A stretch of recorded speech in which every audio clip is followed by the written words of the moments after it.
Hey guys, welcome to That Florida Feeling. How's everybody doing?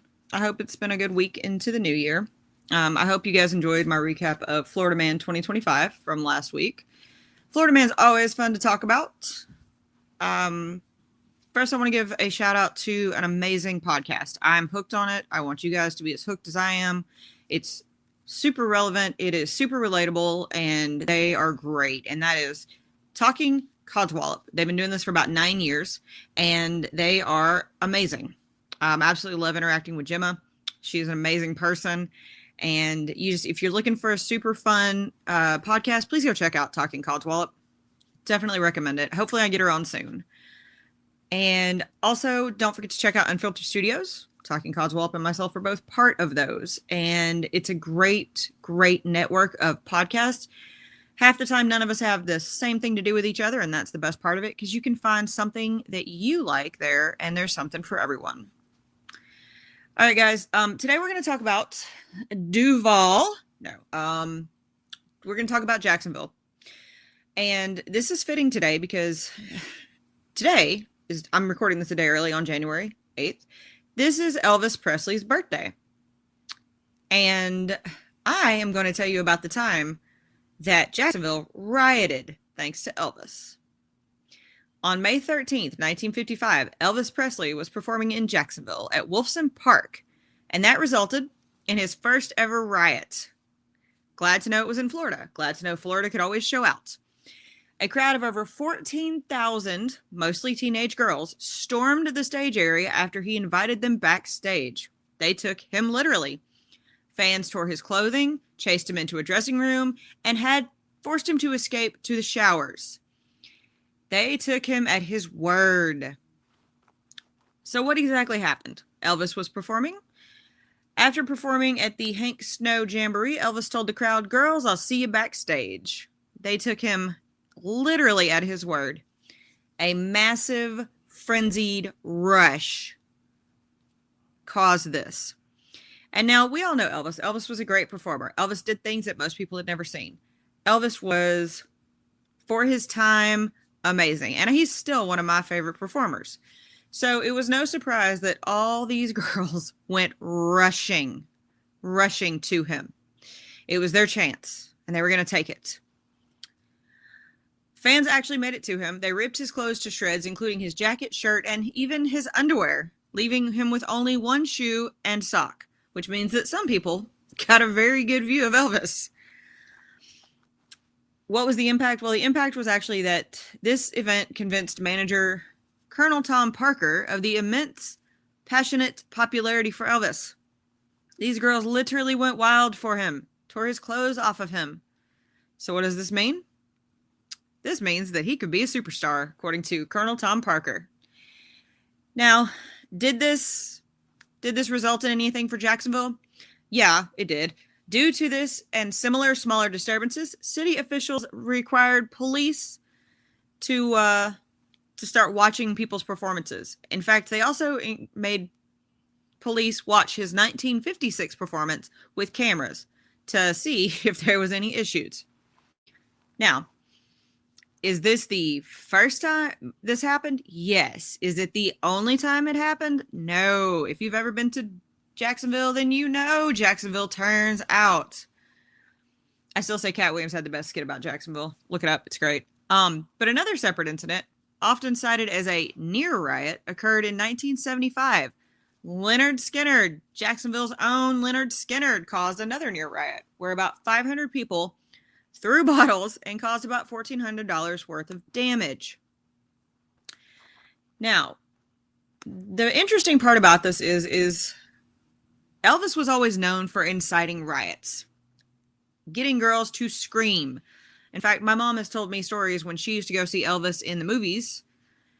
Girls would scream and faint. So this is no surprise that Elvis got his first riot, all thanks to Florida. And of course, what's the really interesting part about this is still early in Elvis's career. Elvis was not well known in the area at the time, but it doesn't matter because as soon as he sang, everybody wanted a part for him. And eventually this actually kind of just became a normal thing for Elvis. But since this was a relatively new experience, nobody knew how to deal with it. Elvis didn't even know how to deal with it. He had had very little exposure dealing with what we're going to call rabid fans. And even they say that Elvis got a little cocky and invited everybody backstage. And that's where it went south. Now, there's a lot of myth and lore surrounding the shows in Florida for Elvis. There's a lot of myth and lore around Florida anyways. But this probably is true. This is true that this is probably the earliest experience Elvis got to deal with rabid fans. In fact, one former City of Jacksonville employee, artist Belle Clausen, was actually at the 1955 show as a teenager. And she had photos with Elvis Presley to prove it. And she even spoke about the incident as recently as 2019, revealing that she and her brother eventually found a shirtless Elvis sitting by himself, hiding from the screaming girls. Clausen eventually had her photo taken with Elvis, not once, but twice. She's also donated them to the Jacksonville Historical Society. The first one, she found him eating alone under the bleachers, and she got a picture with him, which that's cool. And she even admits she wasn't a rabid fangirl. She was just excited to finally meet him. Now, in 1956, Elvis returned to Jacksonville again to play the Gator Bowl Stadium. Clausen again got to meet him, but this time he was fully clothed. And he was much more popular. You could still get close to him, she said, but nothing happened like the time that everybody rioted in 1955. Now, Elvis has always had an impact, and I think it's great, but to say that Elvis had a rock and roll riot in Jacksonville is just amazing. And I've read the stories, and you get plenty of women who went, and they talk about, how everybody was running. It was a madhouse. Everybody wanted a piece of his clothing as a souvenir. Everybody wanted to touch him. Everybody wanted to see him. And it sounds like a lot of them saw a lot more than they were supposed to. He eventually, of course, was rescued by police. But Elvis actually spoke about this riot. And he spoke about it about a year later in 1956, and it said, "Mom and Dad still haven't gotten over the hoopla about me. Mom was down in Florida once when the girls mobbed me, and she was afraid that they were hurting me." He said, "I told her that they were only tearing my clothes, and I didn't mind a bit. I said, 'Mama, if you're going to feel this way, you'd better stop coming to my shows because it's going to keep happening,'" he hoped. Well, obviously, we know it did. But it's just very interesting to see how these people went crazy over this man. Are we surprised that it was Florida? No, absolutely not. Florida's known for being Florida. And I have a feeling that those ladies were that day's Florida man. And it's no surprise that it kept happening to Elvis. It's also no surprise that it happened again at the Leonard Skinner Show in 1975. Although the difference being at the Leonard Skinner Show, 16 people got arrested and a lot of police officers were severely injured. And mainly it was caused by whiskey bottles. See, the difference is these girls just wanted to see Elvis. And they wanted to remember his actual performance. Leonard Skinner fans wanted to just be there and have fun. Florida is full of people who are not the same kind of people at all. Guys, I hope you enjoyed hearing about the very first rock and roll riot in Elvis's career. It's just even more fun. They got to take part in Duval in the Sunshine State. Good old Jacksonville.